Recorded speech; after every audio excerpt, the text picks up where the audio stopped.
বাংলাদেশে যত রাজনৈতিক দল আছে, ওই যে বিএনপি যারা করেন শহীদ প্রেসিডেন্ট জিয়াউর রহমানের আদর্শ বাস্তবায়ন করতে চায়, আওয়ামী লীগ যারা করে বঙ্গবন্ধুর আদর্শ বাস্তবায়ন করতে চায়, জাতীয় পার্টি যারা করে ইরশাদ চাচার আদর্শ বাস্তবায়ন করতে চায়, আর যারা জামাত ইসলাম করে এরা কোনো ব্যক্তির আদর্শ বাস্তবায়ন করতে চায় না, এরা কোরআন সুন্নাহর আদর্শ বাস্তবায়ন করতে চায়। সুতরাং অনুরোধ করে বলবো, আকীদার ধোঁয়া তুলে আর মুসলমানদের ভেতরে বিভেদ করবেন না, ইসলামী দলের ভেতরে ফাটল ধরাবেন না। যারা নতুন করে ইসলামী দলের ভেতরে ফাটল ধরাবে, ইতিহাসে তাদের নাম গাদ্দারের খাতায় লেখা থাকবে। ভালো করে বোঝেন, ইসলামী দল, আমরা তো মানুষ, ফেরেশতা না, ভুল সবার মধ্যে আছে। আমাদের আদি পিতা আদম আলাইহিস সালাম যদি ভুল করে ফল না খাইতো, আমাদেরকে জান্নাত থেকে আশা লাগতো? তাহলে মানুষ মানে তো ভুল হবেই, এমন কোন দল নাই যে ছোটখাটো ভুল নাই। তবে আপনাদের প্রশ্ন করি, এক গ্লাস দুধের মধ্যে যদি মশামাছি পড়ে, আপনারা কি দুধ ফেল দেন না মশামাছি ফেলে দেন? মশামাছি ফেলে দিয়ে যেরকম দুধ খান, একই রকম ভাবে ইসলামী দলের ভেতরে ছোটখাটো ত্রুটি বিচ্যুতি থাকতেই পারে। ওটা ভুলে গিয়ে এই জমিনে দিন কায়েমের স্বার্থে এই বছর একতাবদ্ধ আমাদের হতে হবে। কিন্তু আপনারা আকীদার ধোঁয়াশা তুলে গিলাসের দুধ খাবেন না, মদের বোতলের দিকে ছোটাছুটি করবেন আর ইসলামী দল পরিচয় দেবেন, এই গাদ্দারি জাতি আর সহ্য করবে না। সুতরাং বলতে চাই, রাসূলের জীবনের প্রধান দায়িত্ব ছিল এই জমিনে কি বিজয় করা, আরো ধরে বলেন। আর আল্লাহর কাছে সবচাইতে প্রিয় কি বিজয়ের আন্দোলন করা। ভালো করে বোঝেন, আল্লাহর কাছে সবচেয়ে প্রিয় কি? বহু ইবাদত বাংলাদেশে আছে। আচ্ছা বলেন তো, এই বাংলাদেশে জিকির পার্টি আছে না নাই? কথা কয় না রে। আরে ভাই, বাংলাদেশে 48,000 পীর, যত পীর তত তরিকা তত জিকির, আছে না নাই? আমি কি দু একটা বলবো? আল্লাহর ওলি খাজা বাবা, বিশ্বের ওলি খাজা বাবা, ফরিদপুরের কেবলা জাগান তোমার জন্য কান্দে বাবা, লক্ষ জাকের এই কথা বলেন। দুই কান্দর দুই ফেরেশতা আছে না নাই? দুই ফেরেশতা কলম বার করে শুধু দাঁত দেখে কামড়াচ্ছে। আল্লাহ বলছে, কে ফেরেশতা কলম দাঁত দেখে কামড়াও কেন? ফেরেশতারা বলতেছে, আল্লাহ আমরা তো বুঝবার পারিনি, লিখবো কি? কে রে, কোরআন হাদিসে হোকাহকি কোতাকুতি কোন জিকির আছে? ভালো করে বোঝেন, জিকিরের সহি শব্দ হলো 4টি। জোরে বলেন, কয়টি? সুবহানাল্লাহ, আলহামদুলিল্লাহ, লা ইলাহা ইল্লাল্লাহ, আল্লাহু আকবার। এই 4টা শব্দ ছাড়া সহি কোন জিকির, অথচ জিকিরের নামে হোকাহকি কোতাকুতি করে এমন লোক আছে না নাই? গভীর মনোযোগ লক্ষ্য করেন। এই যে 2 দিন আগে কুষ্টিয়াতে লালন সার, সেই কারখানার ভেতরে লালনের মেলা হলো। মনে হচ্ছিল লালনের মেলা না, ওটা গাঞ্জার আড্ডা।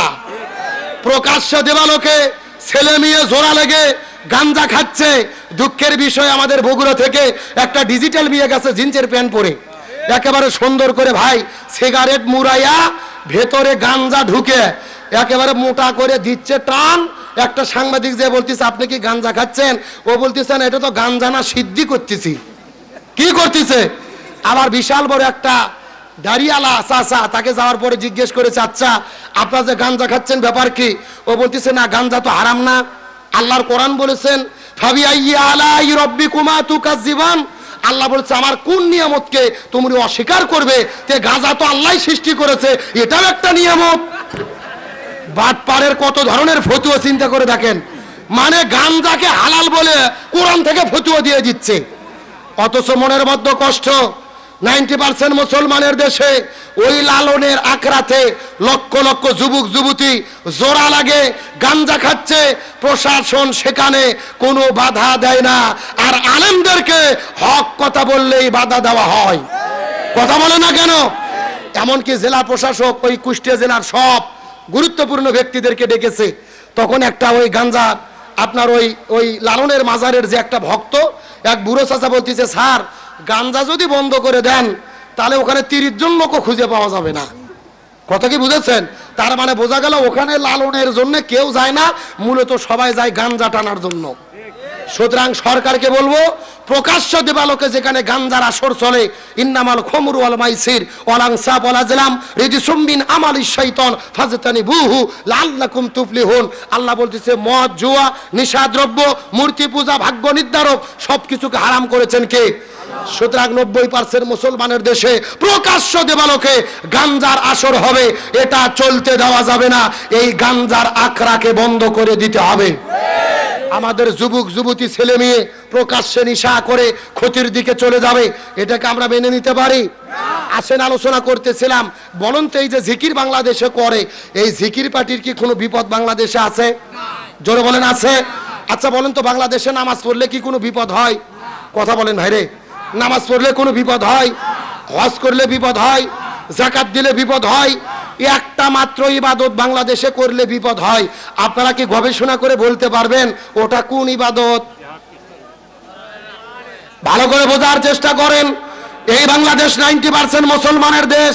এই দেশে নামাজ পড়লে বিপদ হয় না, হজ করলে বিপদ হয় না, যাকাত দিলে বিপদ হয় না, জিকির করলে বিপদ হয় না।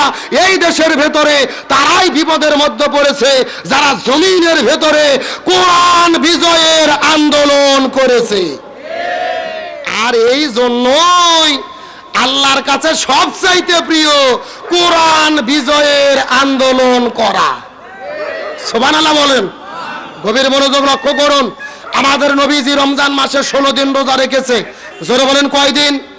17 রমজান সকালবেলা নবীজি রোজা ভেঙে ফেললেন, খেজুর খাইলেন, পানি খাইলেন, সাহাবীদেরকে বললেন তোমরাও রোজা ভেঙে ফেলো। একজন সাহাবী বলতেছে ইয়া রাসূলুল্লাহ, এটা কেমন কথা বললেন? আপনি তো 3 দিন আগে ওয়াজ করেছেন একটা রোজার এত দাম, ইচ্ছা করে যদি কেউ একটা রোজা ছেড়ে দেয় লাগাতার 3টা রোজা রাখতে হবে, আবার যদি 60টা রোজা রাখতে হবে, আবার যদি একটা রোজা ছেড়ে দেয় আবার লাগাতার 60টা রোজা রাখতে হবে। আপনি কেন রোজা ছাড়তে বললেন? রাসূল বলতেছে বেশি বোঝার চেষ্টা করো না। ওয়ামা আতাকুমুর রাসূলু ফাখুযুহু ওয়ামা নাহাকুম আনহু ফান্তাহু। আমি নবী যা বলি তা তোমরা করো, যা করতে নিষেধ করি তা থেকে দূরে থাকো। আমি এখন আবু জেহেল মদিনে আক্রমণ করেছে, আর বসে থাকা যাবে না। এখন আবু জেহেলের মোকাবেলা করতে হবে। আল্লাহু আকবার বলেন। তার মানে বোঝা গেল রোজা রাখা ইবাদত, তবে রোজার চাইতেও দামি ইবাদত হলো এই জমিনের ভেতরে কোরআন বিজয়ের আন্দোলন করা। আমার বন্ধুগণ, মুসলমান ভাইরা গভীর মনোযোগ লক্ষ্য করুন, কোনো দিকে তাকাতাকি নাই। সর্বশেষ একটা দৃষ্টান্ত দেওয়ার পরে আলোচনাটা শেষ করার চেষ্টা করব। আমাদের নবীজির চাচা, নবীজির সাহাবী হযরত হানজালা রাদিয়াল্লাহু তাআলা নতুন বিয়ে করার পরে ওই বউটাকে নিয়ে যখন তিনি বাসর ঘরের মধ্যে চলে গেছেন, ওই বাসর ঘরে যাওয়ার পরে স্ত্রীকে নিয়ে ওই বাসর ঘরের মধ্যে প্রেম ভালোবাসা শুরু করে দিয়েছে, স্ত্রীর সঙ্গে মহব্বত করা শুরু করে দিয়েছে। কিছুক্ষণ পরে লক্ষ্য করে দেখা গেল ওই বাসর ঘরের বাইরে থেকে, রাস্তার মধ্য থেকে কে যেন চিৎকার করে ডেকে ডেকে বলে কুতিলা মুহাম্মদ, কুতিলা মুহাম্মদ। মুসলমানদের নবী জমিন থেকে বিদায় নিয়ে চলে গেছে। হানজালাই কথা শোনার পরে ওই বাসর ঘরের মধ্য থেকে বের হওয়ার পরে, তরোয়ালটা নেওয়ার পরে যখন বাসর ঘর থেকে বের হয়ে দৌড়ানো শুরু করলেন জিহাদের ময়দানে, পেছন দিক থেকে বেবি টেনে ধরে ডাক দিয়ে বলে ওগো প্রাণের স্বামী, আপনি যুদ্ধের ময়দানে চলে যাবেন, আমার কোনো আপত্তি নাই, কিন্তু আপনার তো ফরজ গোসল বাকি আছে। আপনি গোসলটা বাকি রেখে কেমন করে জিহাদের ময়দানে যাবেন জানতে চাই। এমন সময় হানজালা ডেকে ডাক দিয়ে বলে বিবিরে, গভীর মনোযোগ ভালো করে বোঝার চেষ্টা করে দাও। আমাদের নবী উহুদের ময়দানে যদি যুদ্ধ করতে করতে শহীদ হয়ে চলে যায়, আর হাসরের ময়দানে আল্লাহ যদি আমার কাছে জিজ্ঞেস করে বলে হানজালা, মুসলমানদের নবী উহুদের প্রান্তরে শহীদ হয়ে গেল, তুমি বাসর ঘরের ভেতরে কেমন করে সময় পার করলা, আমি তখন আল্লাহর কাছে কেমন করে হিসাব দেব? মুসলমানদের নবী যদি বিদায় না চলে যায়, আর হাসরের ময়দানে আল্লাহ যদি আমাকে জিজ্ঞেস করে বলে, এ হানজালা তুমি বাসর ঘরের মধ্যে কেমন করে সময় পার করলা, আমি তখন কেমন করে হিসাব দেব?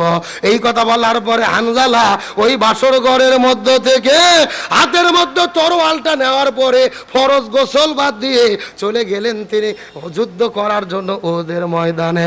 যুদ্ধ করতে করতে ফজর পার হলো, জোহর পার হলো, আসর পার হয়ে গেল।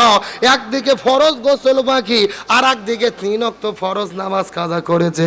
আসর নামাজের কিছু সময় আগে লক্ষ্য করে দেখা গেল হানজালা কয়েকজন কাফেরকে বিদায় করার পরে পিছন দিক থেকে একটা ঘাতক আসার পরে হানজালার কাঁধের উপরে আঘাত করে দিলেন, তার দেহ থেকে কাল্লাটা আলাদা হয়ে গেল। হানজালা জমিনের মধ্য থেকে শাহাদাত বরণ করে বিদায় নিয়ে চলে গেলেন। এ নন্দীগ্রামের মুসলমান গভীর মনোযোগ, ওদের ময়দানে শুধু হানজালা নয়, নবীজির 70 জন সাহাবী বিদায় নিয়ে চলে গেছে। আজকেও যারা মক্কা মদিনায় হজ আর উমরা করার জন্য চলে যাবেন, ওই মদিনায় গেলে কিন্তু দেখা যায় উহুদ পাহাড়ের নিচে একই জায়গার ভেতরে 70টা সাহাবীকে আমার নবীজি দরদ মায়া করে মহব্বত করে করে আমার নবী নিজে হাতে 70 জন সাহাবীকে কবরস্থ করে রেখেছে। নবীজি 70 জন সাহাবী শহীদ হয়ে গেলেন। নবীজি 70 জন সাহাবীকে একত্রিত করে যখন দাফন কাফনের ব্যবস্থাটা করে দেবেন, লক্ষ্য করে দেখেন ওই মদিনার মধ্য থেকে একটা সুন্দরী মেয়ে কান্না করে করে নবীর কাছে আসার পরে বলে, ইয়া রাসূলুল্লাহ আপনার কাছে এসেছি। রাসূল ডাক দিয়ে বলে, তুমি বাসর ঘর থেকে তুমি কেন এখানে এসেছো? তোমার কাছে জিজ্ঞেস করি বলো তো দেখি। মেয়েটি বলে, ইয়া রাসূলুল্লাহ আপনি কি আমাকে চিনতে পেরেছেন? আমি তো সেই মেয়ে গতকালকে বিকেল আপনার সাহাবী হানজালার সঙ্গে আপনি যেই মেয়েটিকে বিবাহ করে দিয়েছিলেন, ও নবী আপনার কি মনে পড়ে? হানজালার সঙ্গে আপনি যেই মেয়েটিকে বিবাহ করে দিয়েছিলেন, আমি তো সেই মেয়ে। আমাদের বিয়ে হওয়ার পরে রাতের বেলা বাসর ঘরের ভেতরে আমাকে নিয়ে হানজালা যখন বাসর করা শুরু করে দিয়েছে, রাতের বেলা রাস্তার মধ্য থেকে কে যেন ডেকে ডেকে ডেকে বলে, কুতিলা মুহাম্মদ, মুসলমানদের নবী বিদায় নিয়ে চলে গেছে। এই কথা শোনার পরে আমার স্বামী উদের প্রান্তরে চলে এসেছে। ওগো নবীজি আমি জানতে পেরেছি কিছুক্ষণ আগে আমার স্বামী জমিনের মধ্য থেকে বিদায় নিয়ে চলে গেছে। ইয়া রাসূলুল্লাহ আপনি ভুল বুঝবেন না, আমার স্বামী বিদায় নিয়ে চলে গেছে, এই জন্য আমি কান্না করি না। আমার কান্না করার কারণ হলো আমার স্বামীর ফরজ গোসল বাকি ছিল। আপনি একটু আমার স্বামীর জন্য গোসলের ব্যবস্থাটা করে দেবে। এ নন্দীগ্রামের মুসলমান গভীর মনোযোগ, আমার স্বামী জমি থেকে বিদায় নিয়ে চলে গেছে, কিন্তু আমার স্বামীর ফরজ গোসল বাকি আছে। আপনি একটু আমার স্বামীর জন্য গোসলের ব্যবস্থাটা করে দেবেন। তার কোন ইসলামী শরীয়তের বিধান হলো, কোন মানুষ যদি দিন কায়েমের আন্দোলন করতে গিয়ে শহীদ হয়ে বিদায় নিয়ে চলে যায়, এদেরকে কাফনের কাপড় পরানোর দরকার হয় না, এদের জন্য গোসল করানোর দরকার হয় না। আল্লাহ বলেছেন, ইয়া রাসূলুল্লাহ এই জমিনের ভেতরে দিন কায়েমের আন্দোলন করতে গিয়ে জীবন দিয়ে যারা জমিন থেকে বিদায় নিয়ে চলে যাবে, এই সমস্ত মানুষগুলোকে রক্তমাখা জামা নিয়ে আপনি কবরে দাফন করে দেবেন। এই মানুষগুলো হাসরের ময়দানে ওই রক্ত মাখা জামা নিয়ে শহীদদের মর্যাদা নিয়ে আল্লাহর কাছে দাঁড়ায়া যাবে। লিল্লাহে তাকবীর। আমি নবী না চিনিলাম কি ভুল করিলাম, আমি নবী না চিনিলাম কি ভুল করিলাম, ভসমে ঢালিলাম ঘি, মানুষ হইয়া জন্ম লইয়া মানুষের করিলাম কি, আমি মানুষ হইয়া জন্ম লইয়া মানুষের করিলাম কি। এ নন্দী মুসলমান গভীর মনোযোগ লক্ষ্য করুন, আমার স্বামী জমিনের মধ্যে থেকে বিদায় নিয়ে চলে গেছে, কিন্তু আমার স্বামীর একটু ফরজ গোসল বাকি আছে। তার মানে বোঝা গেল ইসলামী শরীয়তের বিধান হলো পবিত্র হওয়ার জন্য কি করতে হয়? এ জোরে বলেন কি করতে হয়? আমরা পবিত্র হওয়ার জন্য ওযু করি, গোসল করে কোনো টেনশন নাই, খিচুড়ি হয়ে গেছে, যারা দাঁড়িয়ে আছেন বসে পড়েন, শেষ কথা। আবার বলতেছে 5 মিনিটে কি রে, হ্যাঁ বসেন, আমার দিকে লক্ষ্য করেন। তাহলে গোসলের পবিত্র হওয়ার জন্য কি করতে হয়? আচ্ছা বলেন তো, গোসল কি পানি দিয়ে হয় নাকি দুধ দিয়ে হয়? আপনাদের এই বগুড়ার হিরো আলমকে চেনেন না? আপনাদের আসনেই তো এমপিতে দাঁড়িয়েছিল, ভুলে গেছেন? গত 3 দিন হলে প্রতিদিন সে দুধ দিয়ে গোসল করতেছে। কারণ কি? গত 2 দিন আগে গায়ের মধ্যে দুধ ঢেলে দিয়ে বলতেছে, আমি আমার স্ত্রী রিয়ামণিকে একেবারে দুধ দিয়ে গোসল করে তালাক দিলাম। আবার আজকে নতুন করে বগুড়াতে দুধ দিয়ে গোসল করে বলতেছে, জীবনে বহু ভুল করেছি, দুধ দিয়ে গোসল করে পবিত্র হতে চাই। এমনকি হিরো আলমের মেয়ে লাইভ এসে সোশ্যাল মিডিয়াতে টেলিভিশনের সামনে বলেছে যে আমার বাবা তো জীবনে বহু ভুল করছে, বহু অন্যায় অপকর্ম করেছে, এই জন্য দুধ দিয়ে গোসল করে পবিত্র হচ্ছে। এখন জোরে বলেন, দুধ দিয়ে গোসল করলে কি অন্যায় অপকর্ম থেকে পবিত্র হওয়া যায়? আল্লাহ বলছেন তুবু ইলাল্লাহ তাওবাতান নাসুহা, যদি অন্যায় থেকে মাপ পেতে চাও তওবা করতে হবে কার কাছে? আর এরা দুধ দিয়ে গোসল করে করে বলতিছে গুনাহ থেকে মাপ চাচ্ছি। দুধ দিয়ে গোসল করা এগুলো হলো হিন্দুদের সংস্কৃতি। আপনারা দেখবেন পূজোর দিনে ঠাকুরের গায়ে দুধ দেয়, পাথরে দুধ দেয়, বটের গাছের নিচে দুধ দেয়, এগুলো হিন্দু ভাইদের সংস্কৃতি, তারা তাদের ধর্ম পালন করবে, আমাদের কোনো আপত্তি নেই। কিন্তু কোনো মুসলমান যদি দুধ দিয়ে গোসল করে পবিত্র হওয়ার ঘোষণা দেয় পরিষ্কারভাবে, এটা শিরিক ছাড়া আর কিছু হতে পারে না। সারা জীবন ভণ্ডামি করে আজকে দুধ দিয়ে গোসল করে পবিত্র হতে চাচ্ছ, এগুলো নতুন করে নাটক শুরু করেছে। সোশ্যাল মিডিয়াতে নাটক সিনেমা চলতেছে না, এই দুধের নাটক তারা শুরু করেছে। আমরা বলতে চাই এদের পাবনা পাগলা গারোতে নিয়ে গিয়ে চিকিৎসা করা দরকার, আর মিডিয়া তাদের পেছনে ঘোরে। আমরা বলতে চাই পাগলের পেছনে ঘুরেন না, এর পেছনে সময় দিয়ে কোনো লাভ নাই, একে পাবনা পাগলা গারোতে চিকিৎসা দেওয়া দরকার। হুজুরের বাঙালি হয়েন না। তাহলে শেষ কথা বলি, গোসল করতে গেলে, পবিত্র হতে গেলে কি দিয়ে গোসল করতে হবে? শেষ কথা, গভীর মনোযোগ। আমার নবীজির কাছে হানজালার স্ত্রী বলেন, দয়া করে গোসল করে দেন। নবীজি সাহাবীদেরকে বললেন, হানজালাকে খুঁজে বের করো। হানজালাকে কোথাও খুঁজে পাওয়া যায় না। নবী সিজদার মধ্যে চলে গেলেন, আল্লাহর কাছে দোয়া করে বলে, আল্লাহ হানজালার লাশের সন্ধান দেন, হানজালাকে খুঁজে পাওয়া যায় না। কিছুক্ষণ পরে নবী লক্ষ্য করে দেখে আকাশ থেকে ঝিরঝির করে পানি পড়ে। নবীর টেনশন আরো বেড়ে গেল, আকাশের মধ্যে মেঘ নেই, কোথায় থেকে বৃষ্টি পড়ে। আমার নবী আল্লাহর কাছে দোয়া করলেন, আল্লাহ হানজালার লাশের সন্ধান দেন। কিছুক্ষণ পরে আল্লাহর পক্ষ থেকে জিবরাইল আসার পরে বলে, ইয়া রাসূলুল্লাহ, মনের মধ্যে টেনশন নেবেন না, আপনার সাহাবী হানজালা বাসর ঘরের মধ্য থেকে বের হয়ে এসেছে জিহাদের ময়দানে। ফরজ গোসল বাদ ছিল, 3 ওয়াক্ত ফরজ নামাজ কাজা করেছে, কিন্তু দ্বীন কায়েমের আন্দোলন করার জন্য আল্লাহ এত বেশি রাজি খুশি হয়েছে, ওই জান্নাত থেকে ফেরেশতা পাঠায়া আপনার সাহাবী হানজালার জন্য আল্লাহ হাউজে কাউসার আর জমজমের পানি দিয়ে আল্লাহ গোসলের ব্যবস্থা করে দিয়েছে। চিৎকার করে বলেন আল্লাহু আকবার। এ নন্দীগ্রামের মুসলমান, গভীর মনোযোগ। একদিকে ফরজ গোসল বাকি, আর একদিকে 3 ওয়াক্ত ফরজ নামাজ কাজা। দ্বীন কায়েমের আন্দোলন করে জীবন দিয়ে শহীদ হয়েছে, আল্লাহ আসমানে ফেরেশতা দিয়ে গোসলের ব্যবস্থা করে দিয়েছে। তার মানে বোঝা গেল, ফরজ গোসলের চেয়ে, ফরজ নামাজের চেয়ে আল্লাহর কাছে সবচাইতে প্রিয় হলো এই জমিনের ভেতরে কোরআন বিজয়ের আন্দোলন করা। সুতরাং আজকের আলোচনা থেকে শপথ গ্রহণ করব, নবীজির সিরাতের শিক্ষা হলো, নবীর মূল মিশন এবং ভীষণ ছিল এই দ্বীন কায়েমের আন্দোলন করা। সুতরাং আল্লাহ যতদিন বেঁচে রেখেছে, এই জমিনের ভেতরে শপথের কর্মী হয়ে ইসলামী আন্দোলন করব, এই জমিনে আল্লাহর কোরআনকে বিজয় করার জন্য মৃত্যু পর্যন্ত কাজ করে যেতে কারা কারা রাজি আছেন? দুটি হাত আল্লাহকে তুলে দেখান। লিল্লাহে তাকবীর। আল্লাহ তাআলা আমাদের সকলকে কোরআনের পথে, রসূলের পথে থাকার মতো তৌফিক দান করুক, বলেন আমিন। আলোচনা শুরু করেছিলাম, মুক্তি যদি পেতে চাই 2টা জিনিস আঁকড়ে ধরবো। 1 নম্বর কোরআন, 2 নম্বর রসূলের সুন্নাহ। আল্লাহ তাআলা আমাদের সকলকে এই 2টা জিনিস আঁকড়ে ধরে জীবন পরিচালনার তৌফিক দান করুক, বলেন আমিন। করে দোয়া হবে।